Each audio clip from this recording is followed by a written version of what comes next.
Good morning, all of you, and I welcome you all in Monochromatic English School online classes. So, today we are going to start our video for class 7th mathematics chapter, and the name of the chapter is integers. Integers होते क्या हैं, उनका use क्या है, कितने types के integers होते हैं, ये सारे हम चीजें डिस्कस करेंगे. Alright, so let's begin. Integers होते क्या है? इंटीजर्स वो सारे नंबर्स होते हैं जो कि हमारे नंबर्स को दिखाए जाते हैं. अब इंटीजर्स दो तरीके से नंबर्स देखे जा सकते हैं. जो भी नंबर्स पॉसिबल नंबर्स हो सकते हैं वो सारे इंटीजर्स हो सकते हैं, ठीक है, एक्सेप्ट वो नंबर्स जैसे कि fractional number is not an integer, decimal numbers are not integers, and rational numbers. Rational numbers का मतलब ये हुआ जो कि घनत्व में इस्तेमाल किए जाते हैं, वो सारे हमारे यूज नहीं होते हैं. जैसे कि अगर अब मैं आपको डिफाइन करूं तो फ्रैक्शनल नंबर को ही हम रैशनल नंबर में एक तरीके से एग्जांपल में ले सकते हैं. अब हमारे सामने आपको दिख रहा होगा, मैंने चार्ट बना रखा है. दो तरह से इंटीजर्स होते हैं. एक होता है पॉजिटिव इंटीजर्स, नीचे लिखा है मैंने. दूसरा होता है नेगेटिव इंटीजर्स, और एक बीच में जीरो होता है, वो भी एक इंटीजर ही आता है, ठीक है. तो ये पॉजिटिव और नेगेटिव दोनों में से कोई भी नहीं होता, ये न्यूट्रल इंटीजर होता है, इसीलिए इसको हम सेंटर में रखते हैं. एंड देन सेंटर के हमेशा राइट हैंड साइड पे, हमेशा राइट हैंड साइड पे आप देखोगे तो वो जो लिखा जाता है वो पॉजिटिव लिखा जाता है, positive integers. And then center के लेफ्ट हैंड साइड पे, यानी जीरो के लेफ्ट हैंड साइड पे नेगेटिव इंटीजर्स होते हैं. जैसे मैंने आप लोगों को ऑलरेडी बता दिया कि rational number, fractional number, decimal numbers, ये सारे इंटीजर्स नहीं हो सकते हैं. हमेशा इंटीजर कोई भी हो सकता है, कोई भी नंबर होता है, इन्फिनिटी तक हो सकता है, मतलब असंख्य संख्याएं हो सकती हैं, लेकिन रैशनल, फ्रैक्शनल और डेसिमल नंबर्स इंटीजर्स में नहीं हो सकते हैं, ठीक है. अब इसको हम नंबर लाइंस पे लिखते कैसे हैं वो हम देखते हैं. So let's begin it and let's no it. अब आप देख रहे होगे मैंने एक लाइन ड्रॉ करी हुई है, ये नंबर लाइंस है, ठीक है. और नंबर लाइंस के बीच में मैंने यहाँ पर लिखा हुआ है जीरो. उसके राइट हैंड साइड पे आप देखोगे तो मैंने पॉजिटिव नंबर्स लिखे हुए and then left hand side पे नेगेटिव नंबर्स लिखे हुए. अब इसमें एक चीज़ का जो सबसे ज़्यादा कंफ्यूजन होता है और कई बार बच्चे गलतियां कर जाते हैं, वो ये है कि जब आप जीरो के बाद 1 2 3 4 लिखते हैं तो आप यहाँ से शुरू कर देते हैं. कई बार बच्चों मैंने देखा है तो यहाँ से लिखना शुरू कर देंगे 1 2 3 4, जबकि ये चीज़ गलत है. हमेशा जैसे कि यहाँ पे 1 है, उसी तरीके से -1 भी यहीं पे आएगा, मतलब ठीक उसके लेफ्ट हैंड साइड में. और जीरो के ठीक राइट हैंड साइड में क्या आएगा तो 1 आएगा. फिर जीरो के ठीक राइट हैंड साइड में 2 आएगा और उसके लेफ्ट हैंड साइड में -2 आएगा, जैसे कि मैंने इसमें आप लोगों को दिखाया है. ये नेगेटिव इंटीजर्स है और ये पॉजिटिव इंटीजर्स है. ऑलराइट, सो इंटीजर्स कोई भी हो सकता है. इवन मैंने आपको बताया जीरो भी जो मैंने सेंटर में लिखा वो भी एक इंटीजर ही है. अब इंटीजर्स के कुछ रूल्स होते हैं, और रूल्स एडिशन और सब्सट्रैक्शन पे कैसे रूल्स चलते हैं वो हम डिस्कस कर लेते हैं, ठीक है. ये 4 बेसिक रूल्स हैं और इस बात को आप ध्यान रखिएगा, ये 4 बेसिक रूल्स आपके पूरे के पूरे क्लास में, इवन 10th 12th हर क्लास में जहां भी आप मैथ्स पढ़ेंगे वो यूज होगा. तो इसको ढंग से और अच्छे से कॉन्सेप्ट को क्लियर करिएगा. ऑलराइट, सो सबसे पहला जो बेसिक रूल दिया हुआ है, प्लस इंटू माइनस, मतलब प्लस और माइनस को जोड़ने के बाद क्या हो सकता है, आंसर क्या आएगा, माइनस. और माइनस को माइनस से तो प्लस, और माइनस को प्लस से again minus, and plus of course है कि दो प्लस को जोड़ेंगे तो हमारे पास प्लस ही आएगा. अब ये है क्या, इसका क्या यूज है और किस तरीके से होता है, वो हम एग्जांपल्स में समझने की कोशिश करते हैं. देखो, यहाँ पे मैंने एक एग्जांपल ले लेता हूँ. आप एक मिनट लाइन पर है. तो ये एक मेरा एक एग्जांपल मैं लेता हूँ यहाँ पे. अब मान के चलो कि मैंने एक नंबर लिया -9 +3. ना, मैंने आप लोगों को बताया कि नेगेटिव नंबर भी हमारा इंटीजर हो सकता है और पॉजिटिव नंबर भी इंटीजर हो सकता है. अब ये इस बात का हमेशा ख्याल रखिएगा, जैसे आप लोगों ने अभी तक पहले पढ़ते आए हुए होंगे, या फिर ऐसे नॉर्मल समझ सकते हैं कि 9 और हम आगे प्लस देख रहे हैं तो 9 + 3 हम जोड़ देते थे, बट अब एक्चुअली में वो प्रोसेस नहीं है। यहाँ पे कोई भी नंबर के आगे जो साइन लिखा होगा वो ही साइन उसका उस डिजिट का साइन हो जाता है। जैसे मान लो मैं एक एग्जांपल और दे देता हूँ आप लोगों के सामने। मैंने एक नंबर लिखा 9, नॉट 9, लेट्स से 7। अब इसके आगे यानी लेफ्ट हैंड साइड पे कोई भी साइन नहीं लगा, ना प्लस का ना माइनस का। तो बाय डिफॉल्ट जो मैथमेटिक्स के लैंग्वेज में कही जाती है कि ये जो साइन होगा वो प्लस का साइन होता है, ठीक है। लेकिन अगर मैंने इसके आगे माइनस लगा दिया, इसका मतलब ये हो गया कि ये 7 -7 डिजिट है, -7 इंटीजर है, ठीक है।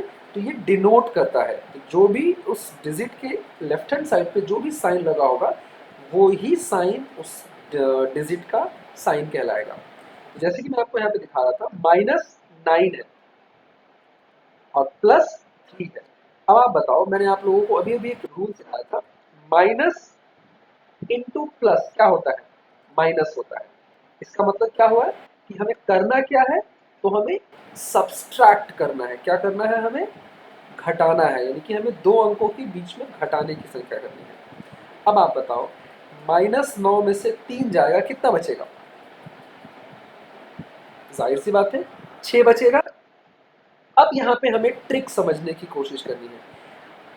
जो आंसर आया वो तो सही है, लेकिन जो हमें काम करना हुआ वो यहाँ पे साइन किसका आएगा? तो साइन हमेशा उसी अंक का आएगा, उसी डिजिट का आएगा जो संख्या बड़ी होगी। तो 9 और 3 में बड़ी कौन संख्या है?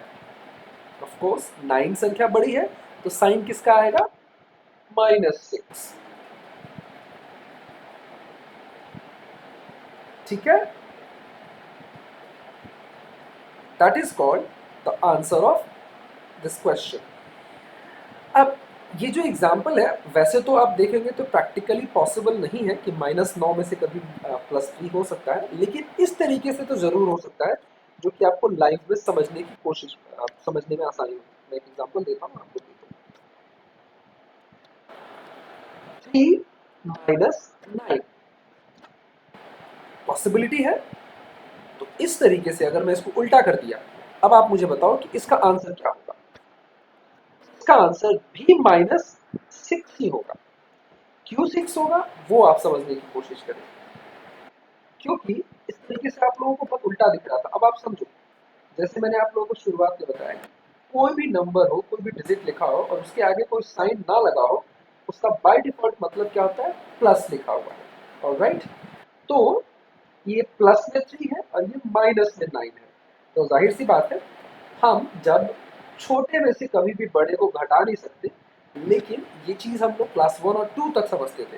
लेकिन जैसे जैसे आप बढ़ेंगे तो छोटे में से भी हम बड़े को घटा सकते हैं, लेकिन आंसर जो होगा वो माइनस में आएगा। इसीलिए यहाँ पे आंसर 6 जो हुआ वो -6 हुआ। क्यों 6 माइनस हुआ? क्योंकि 9 और 3 में बड़ा अंक कौन है? 9 है, और 9 के आगे साइन किस चीज का लगा हुआ है? तो माइनस का। इसीलिए यहाँ पे काम साइन किसका आया? माइनस का। प्लस फॉर्मूला जो बेसिक रूल क्या कहता है कि plus into minus, that means plus into minus क्या करेगा काम? माइनस का काम करेगा, यानी कि घटाने का काम करेगा। अब मैं आपको दिखाता हूँ दूसरा एग्जाम्पल। -5 -8 कितना आंसर होगा? अगेन आप समझने की कोशिश करें। माइनस इंटू माइनस क्या होता है यहाँ पे? प्लस। मतलब काम क्या करेगा, हम लोग करना क्या होगा इसमें? जोड़ना होगा। यानी कि 5 और 8 को जोड़ने पर आंसर कितना आएगा? 13, ठीक है। और साइन किसका होगा? तो जाहिर सी बात है, बड़ा अंक कौन सा है? 8। तो साइन किसका आएगा हमारे पास? -13। समझ में आया? तो इस तरीके से हम कुछ बेसिक रूल्स ऑफ एडिशन है जो कि हम फॉलो करते हैं, ऑलराइट। यहाँ पे हमने एडिशन की कुछ प्रॉपर्टीज रखी हुई है। अब हम नेक्स्ट टॉपिक पे चलते हैं। आई होप कि आप लोगों को समझ में आ गया होगा एडिशन और सब्सट्रैक्शन इंटीजर्स के ये 4 बेसिक रूल्स के ऊपर कैसे चलते हैं। मैंने कुछ एग्जांपल्स के साथ आपको समझा दिया। अब हम चलते हैं एडिशन की प्रॉपर्टीज क्या होती हैं। एडिशन की जो बेसिकली दो प्रॉपर्टीज हैं जो फिलहाल मैं आपको बताऊंगा, आगे की जो प्रॉपर्टीज होंगी वो मैं आपको बाद में बता दूंगा। आज के क्लास में फिलहाल इतना ही, दो प्रॉपर्टीज ही काफी है। पहला जो प्रॉपर्टी है वो हम क्यूमेटेटिव प्रॉपर्टी बोलते हैं, और दूसरा जो प्रॉपर्टी बोलते हैं वो एसोसिएटिव प्रॉपर्टीज बोलते हैं। क्यूमेटेटिव प्रॉपर्टी में क्या लिखा हुआ है वो आप समझने की कोशिश करो। लिखा हुआ है कि a plus B equals to B plus. इसका क्या मतलब हुआ? इसका ये मतलब हुआ कि a एक इंटीजर है जो कि जिसकी वैल्यू मान के चलो 5, और दूसरा इंटीजर है हमारा जिसकी वैल्यू रखता हूं मैं 4। मैं इसके यहाँ पे लिखने की कोशिश करता हूँ। a प्लस बी यानी कि 5, ऐसे करते हैं, a plus B equals to B plus A. हम लाते हैं अपने नंबर्स को। a हमारा कौन सा है? 5 है, प्लस b कौन सा है हमारा? 4 है, इक्वल्स टू क्या आएगा? मैं लिखता हूं b। b क्या है हमारा? 4, सॉरी 4 प्लस 5। दोनों ही केस में अगर आप जोड़ के देखते हो तो 5 प्लस 4 क्या हुआ? 9, और 4 प्लस 5 क्या हुआ? 9। यानी कि दोनों कंडीशन में कम्यूटेटिव प्रॉपर्टी ये कहती है कि आप चाहे 5 प्लस 4 लिखो तब भी आंसर वही होगा, और 4 प्लस 5 भी लिखो, आंसर जो होगा वो वही होगा। यानी कि क्यूमुलेटिव प्रॉपर्टी ये कहती है कि a plus B equals to B plus A, और a और b जो है हमारा एक इंटीजर है, चाहे वो नेगेटिव इंटीजर हो सकता है चाहे वो पॉजिटिव इंटीजर हो सकता है। अभी तक मैंने सिर्फ पॉजिटिव इंटीजर का एग्जाम्पल लिया, अब मैं इसी चीज को नेगेटिव इंटीजर बना देता हूँ। जैसे कि मैं इसको लिख देता हूँ -5, और मैं इसको कर देता हूँ -4। समझते रहिएगा। अब मैं यहाँ पे करता हूँ -5 एंड -4, सेम चीज -4 और -5। आंसर क्या आएगा यहाँ पे?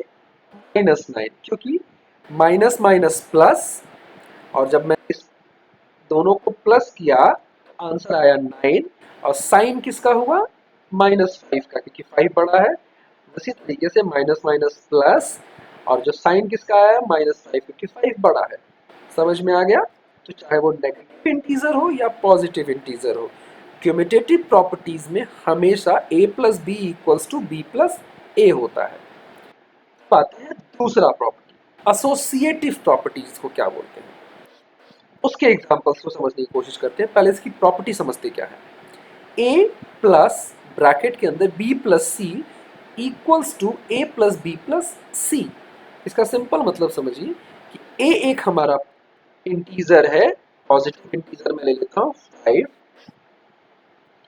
और b भी एक हमारा पॉजिटिव इंटीजर है, लेट्स टेक 7, और c भी एक हमारा पॉजिटिव इंटीजर है, लेट्स टेक 9। ठीक है, अब इस प्रॉपर्टी को यहाँ पे लिखने की कोशिश करते हैं समझने की। a plus bracket b plus c bracket closed equals to a plus b plus c। Let's fit number. अब हम यहाँ पे नंबर को फिट करते हैं ताकि आप लोगों को समझा सके और समझ सके आप लोग। तो a की जगह पर हम 5 लिखेंगे, देन प्लस का साइन और b प्लस c, यानी कि 7 प्लस सॉरी प्लस 9। ठीक है, और ये मैं ब्रैकेट को ओपन एंड क्लोज कर देता हूँ। इक्वल्स टू, अब आप लिखते हैं 5 प्लस 7 प्लस 9। अब हम इसको सॉल्व करते हैं। जैसे कि हम लोगों को बोर्ड मास रूल्स आप लोगों को शुरू में बताई गए होंगे, सबसे पहले हम काम किसका करते हैं? तो ब्रैकेट के अंदर का काम करते हैं। So let's add the number. पहले हम ऐड करते हैं। सो जो नंबर ऐड करने के बाद आता है 9 प्लस 7 कितना हुआ? 16। यहाँ पे मैंने 16 लिख दिया। ठीक है, इक्वल्स टू, यहाँ पे भी 9 प्लस 16 और +5 कितना हुआ, 21 हुआ दूसरे साइड में। और आप इसके साइड वाले को भी ऐड करते हो ना, तो भी आंसर 21 ही आएगा, क्योंकि 16 + 5 = 21 ही होता है।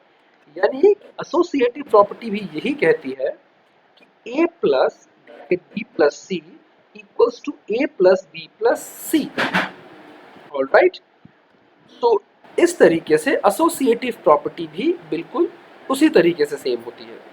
सो नाउ आप लोगों को क्या करना है, मैं कुछ एग्जांपल्स देता हूं जिसको आप लोगों को अपने होमवर्क शीट पे शो करना है नंबर लाइंस के ऊपर। Show low numbers on number line. पहला, जो पहला एग्जांपल है वो है, आपको शो करना है -7। दूसरा जो एग्जांपल है जो शो करना है आपको, वो माइनस शो करना है। तीसरा -11। चौथा, पांच ही दूंगा एग्जांपल्स, -17 +17 शो करना है। And then last not not least, इसको शो करना है आपको, जो नंबर हुआ minus, not minus, let's take the positive number 18। ये 5 नंबर्स आपको अपने नंबर लाइन पे शो कराने हैं, जैसे कि मैंने आप लोगों को यहाँ पे एक पेज पे बना के दिखाया है। ये सारी चीजें आपको करके हम मुझे व्हाट्सएप पे शेयर करना है। ऑलराइट, तो हम लोगों ने क्या क्या सीखा, इंटीजर्स क्या होते हैं, इंटीजर्स कितने टाइप्स के होते हैं, properties of addition and subtraction in integers, and then उसकी प्रॉपर्टीज की, एडिशन की डिफरेंट प्रॉपर्टीज क्या होती हैं, और भी चीजें हमने इसमें सीखी। ठीक है, नेक्स्ट क्लास में हम आगे की इसके टॉपिक्स को कंप्लीट करेंगे। तब तक आप इसको होमवर्क करके आप हमें भेजें। एंड देन मैं रिक्वेस्ट फिर से अगेन सबसे करूंगा कि हमारे चैनल को जरूर सब्सक्राइब कर दें और बेल आइकन जरूर दबा दें, सो दैट कि ज़्यादा से ज़्यादा वीडियोस आपको हमारी तरफ से मिले, और जैसे ही वीडियो आए तो आपको लेटेस्ट वीडियोस आपके मिलने लग जाए। Alright, thank you for watching this video, have a nice day.